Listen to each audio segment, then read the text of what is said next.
everyone, Gil here at graymanprepping.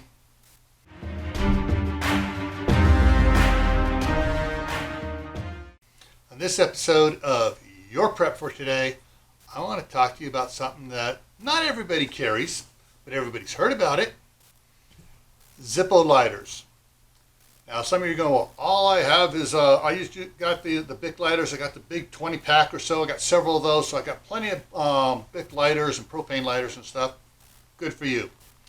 But some people like Zippo lighters. There's something about a Zippo lighter when you light it up, the scent and everything just, brings back old time memories. But they're also good for a number of things besides just, lighting, stuff up. Zippo also makes the hand warmers and stuff, which takes, the same fuel as well. But with Zippo lighters, they're, one of those ones that, you take a licking and keep on ticking type devices. But if you're going to stock them, you might as well go ahead and get the repair kits for them too.